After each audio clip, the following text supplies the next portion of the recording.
अनंत किए उपकार, लोचन अनंत उघाड़िया, अनंत लखावन हार। बोलिए श्री सद्गुरुदेव महाराज की। आपको ये नहीं लगा कि आवाज धीरे आई? लगा या नहीं ये बताओ। लगा। जब बाई जी कहेंगे ना तेज बोलने की तब बोलेंगे, तो चलो ठीक है। बोलिए श्री सद्गुरुदेव महाराज की। आदि शक्ति जगत जननी श्री माता जी की। आदरणीय सभी भगवत भक्त, आप सभी भक्तगणों को अपने आराध्य के श्री पावन जन्मोत्सव की हार्दिक हार्दिक शुभकामनाएं। प्रार्थना करते हैं गुरु महाराज जी से कि इस जन्मोत्सव पर सभी शिष्यों के हृदय के अंदर अपने आराध्य के प्रति समर्पण भाव आए और ऐसी समर्पणता हो जिसमें कहते संसार के कोई विकार ना हो। इस जन्मोत्सव को मनाने के साथ साथ अपने जीवन में अपने आराध्य से ये भी प्रार्थना करें कि गुरु महाराज जी मेरे अंतःकरण से सारे विकारों को दूर करके और मेरे मन और चित्त वृत्ति को अपने श्री चरण कमलों से जोड़ दो, ताकि मैं इस संसार सागर से बिना ही प्रयास के पार हो जाऊं। हम सभी की ये भावना होनी चाहिए। आज हम सब यहाँ पर अपने आराध्य का जन्म दिवस मनाने के लिए एकत्रित हुए हैं। कहते हैं कि संसार के अंदर महाशक्तियां जब जब भी इस धराधाम पर आती है तो वो संपूर्ण मानव जाति का कल्याण करती है। वैसे तो जन्म दिवस 21 सितंबर को है।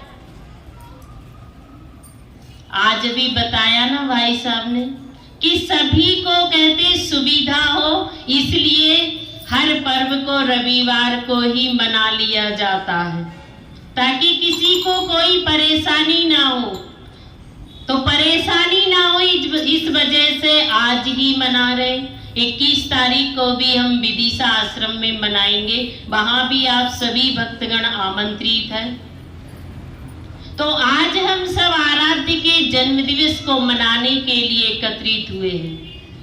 कहते हैं कि धराधाम पर वो शक्तियां जब जब अवतरित होती है वो संपूर्ण जनमानस को प्रेरणा देती है कि हे प्राणी, संसार के अंदर तेरा जन्म हुआ है और तू जन्म जन्मांतर के अंधकार से ग्रसित ये मानव जीवन लेकर के आया है। तो इस मानव जीवन में महापुरुषों के मार्ग का, वचनों का अनुसरण करके इस अंधकार में जीवन को प्रकाशित कर ले। बिना महापुरुष के सानिध्य प्राप्त किए, बिना महापुरुष के मार्ग का अनुसरण किए, उनके वचनों का पालन किए बगैर हम जीवन के अंदर ये विकारों से मुक्त नहीं हो सकते। जीवन दिया है विधाता ने हमें मानव का, पर याद रखना जन्म जन्मांतर के कर्म फल इस मानव जीवन के साथ जुड़े हुए हैं, है या नहीं बताइए? एक नहीं हजारों जन्मों के कर्म फल इस जीवन से जुड़े हुए हैं। इस धरा के अंदर पूर्ण रूप से मिट्टी को साफ सुथरी तैयार करके घड़े का निर्माण करता है। पर विधाता ने मिट्टी से हमें बनाया, ये जीवन एक घड़ा की तरह ही है, पर ये साफ सुथरी मिट्टी से नहीं, जन्म जन्मांतर के अवगुण भरे पड़े हैं इस मिट्टी में। हजारों कंकड़ पत्थर भरे पड़े हुए हैं और इन सब को अगर हम चाहें कि अपने पुरुषार्थ के बल पर, अपनी बुद्धि के बल पर, अपनी शक्ति के बल पर, अपने धन के बल पर इस विकारों को दूर कर लें, इन अवगुणों से मुक्त हो जाए, तो ज्ञानी कहते कभी नहीं हो सकता। इस घड़े से सारे विकार, सारे कंकड़ पत्थर दूर करने के लिए तुझे समय के महापुरुष की आवश्यकता है। जब तक जीवन के अंदर उनका सानिध्य प्राप्त नहीं होगा, तब तक जीवन में ये आत्मा का कल्याण संभव नहीं है। और सानिध्य प्राप्त होने के बाद भी एक बात सबसे महत्वपूर्ण है कि उस सानिध्य में मेरी समर्पणता अनिवार्य है। सानिध्य प्राप्त हो गया उनकी दया से, पर मैंने अपने जीवन के अंदर उन्हें समर्पण भाव से स्वीकार ही नहीं किया, तो कैसे कहा मैं मुक्त हो जाऊंगा। एक छोटी सी बात देखो, आज कहते हम शिष्य तो बन जाते, कोई बुरा ना मानना, पर ये जीवन की सच्चाई है कि शिष्य बनने के साथ साथ मुझे और भी क्या कहते जीवन में याद रखना है। शिष्य बनने के साथ साथ सबसे पहली बात यह है कि मुझे जीवन के अंदर अपने आराध्य के प्रति एक सरल भाव से समर्पण रखना है। एक सकारात्मक सोच के साथ, एक सरल हृदय के साथ, निरंतर कहा एक बालक का सा हृदय लेकर के हर क्षण कहा उनके चरणों में नम्र निवेदन करते रहना है। ऐसी समर्पणता हो जैसी कहा कि एक माँ की अपने नन्हे से शिशु के प्रति होती है, वैसी ही मेरी समर्पणता अपने आराध्य के प्रति हो। और जहां इस प्रकार की समर्पणता है, वहां जीवन में काल भी हमसे भयभीत रहता है। ऐसमय मृत्यु भी हमारे पास नहीं आ सकती। जाना हम सभी को है कहा, पर कहते कि अगर समर्पणता है जीवन में, तो ये नश्वर देह कब इस शरीर का, कहते ये आत्मा कब इस नश्वर देह का साथ छोड़ दे, पता ही नहीं चलता, आभास ही नहीं होता। कष्ट वहां होते हैं जहां हमारे अंतःकरण में हजारों विकार रहते हैं। एक छोटी सी बात देखो, गुरु और शिष्य की ही, हम सब अपने आराध्य के शिष्य हैं। अब कुछ शिष्य गुरु महाराज जी के साथ कहीं जंगल के रास्ते से जा रहे थे और रास्ते में एक सर्प का जोड़ा था, नाग नागिन का। नागिन तो चली गई झाड़ियों में, पर नाग उसी रोड पर था, रास्ते पर था। तो गुरु महाराज जी ने कहा कि इसे हाथ से उठाओ और एक तरफ कर दो, रास्ता साफ हो जाएगा, हम निकल जाएंगे। और शिष्य विचार करते हैं कि अगर इसे हाथ से उठाएंगे तो ये हमें काट लेगा। पर एक शिष्य के अंदर कोई भी तर्क नहीं आया। हमारी ये छोटी सी बुद्धि अगर हमारे सद्गुरु के वचनों पर तर्क करे, तो कहा शिष्य का कभी भी कल्याण नहीं हो सकता। जो शिष्य अपने आराध्य के वचनों को बिना ही बुद्धि लगाए तत्काल स्वीकार कर लेता है, वास्तव रूप से इस जीवन में पूर्णता को प्राप्त करता है। एक पल विचार नहीं किया और तुरंत उठा करके नागदेव को और एक तरफ रख दिया। कुछ प्रजाति सर्प की ऐसी है जिसमें कहा कि ऐसी विशेषताएं होती हैं कि हाथ से छूने वाले की या उनका कुछ भी हानि करने वाले की तस्वीर उनकी आंखों में छप जाती है। आपने भी सुना होगा। फिर वह उस प्राणी को नहीं छोड़ता। गुरु महाराज जी की आज्ञा से उठाकर रख दिया। सारे शिष्य जहां पहुंचना था पहुंच गए, पर जब रात्रि में अपने आराध्य की सेवा करके सारे सो रहे थे, वो नाग देवता वहां पहुंचे और उन कई शिष्यों के बीच से पहचान लिया उस शिष्य को जिसने हाथ से उठाकर रखा था और उसके पैर में डंक मार दिया। रक्त की धारा बहने लगी पूरे शरीर में। कहते ऐसी ऐसी वेदना शुरू हो गई। सारे शिष्य एक दूसरे से कहते देखा, इसीलिए हमने सर्प को नहीं छुआ था। कह रहे थे गुरु महाराज जी कोई बात नहीं, इसीलिए हमने नहीं छुआ। अब उसने काट लिया ना, अब ये बचने वाला नहीं है। शिष्यों ने गुरु महाराज जी तक सूचना भेजी। गुरु महाराज जी आए और उसके शीश पर अपने कर कमल को रखा और शिष्य सारे निवेदन करते कि गुरु महाराज जी ये हमारा मित्र है और मृत्यु की ओर जा रहा, इसे बचा लीजिए। गुरु महाराज जी मौन थे, कुछ नहीं बोले। हाथ रखा शीश पर और चले गए। धीरे धीरे वो शिष्य अचेत अवस्था को प्राप्त हो गया और सारे निद्रा के अधीन हो गए। सुबह जब सब उठे ना तो वो शिष्य भी उठ गया। सारे देखकर आश्चर्यचकित होते हैं कि ये कैसे हुआ। केवल काटने के निशान दिखाई दे रहे, पर जो शरीर के ऊपर जहर का उस विष का प्रभाव था वो लेस मात्र भी दिखाई नहीं दे रहा।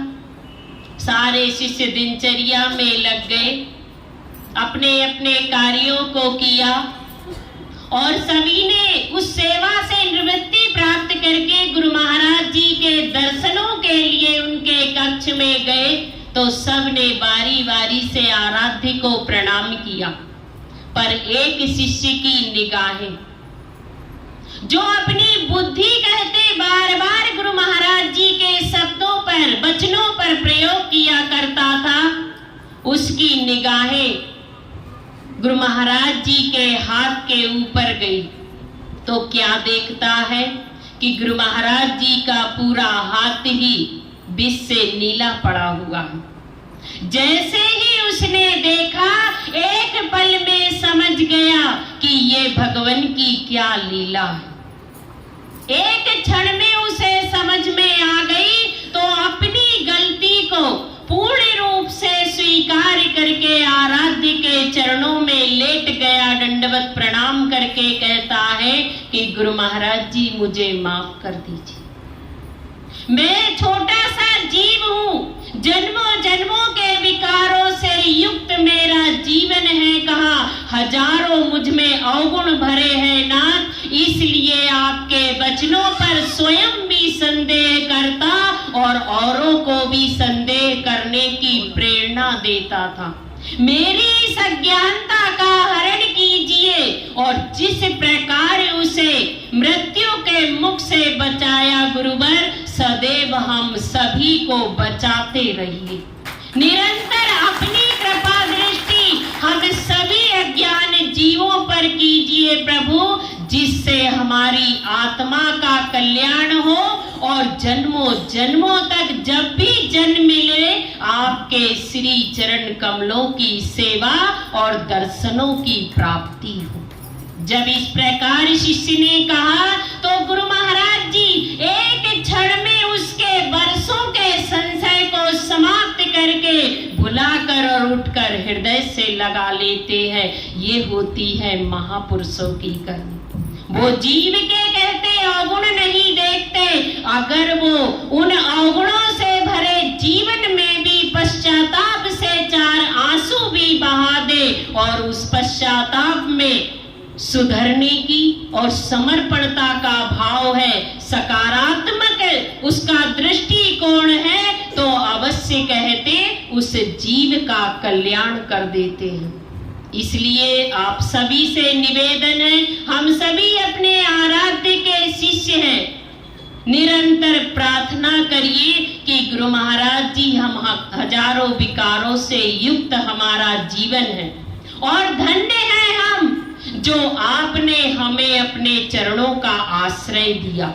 हमने आपको नहीं, आपने हमें अपनाया है।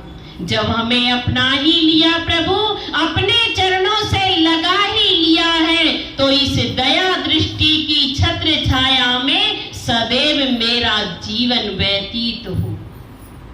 इस तरह मेरे मन और वृत्ति को बनाए रखिए कि ये माया हजारों कहते प्रपंच मेरे सामने खड़े करे, हजारों बार मेरे मार्ग को रोके, मेरे रास्ते में खड़ी हो जाए, पर आप कहते मुझे इस माया से बचा करके और जीवन के उस लक्ष्य तक पहुंचा दीजिए जिसे प्राप्त करने के लिए आपने मुझे अपनाया है। अगर मेरे ये भाव होंगे, एक शिष्य के भाव होंगे इस प्रकार के, तो अवश्य उस शिष्य का कल्याण होगा। इसलिए अपने भाव को ऐसे रखिए कि हुई हमसे खता जो इस सभा में आ बैठे, हुई हमसे खता जो इस सभा में आ बैठे, जमी की खाक बन आप जैसे आसमां से दिल लगा बैठे। हजारों कांटे हैं भगवान मेरी राहों में, हजारों कांटे हैं भगवान मेरी राहों में, फिर भी मेरा जहां रोशन है, ये सद्गुरु लगता तेरी रहमतों का ही असर है, किसी और का नहीं। ये मेरे आराध्य तेरी ही रहमतों का असर है कि हजारों माया के कांटे हैं, मेरे अवगुणों के कांटे मेरे जीवन में, मेरे प्रारब्ध के कांटे बिछे हैं, ये कर्म फल सामने खड़े हैं, पर फिर भी मेरा जहां अगर रोशन है तो ये तेरी रहमतों से रोशन है प्रभु।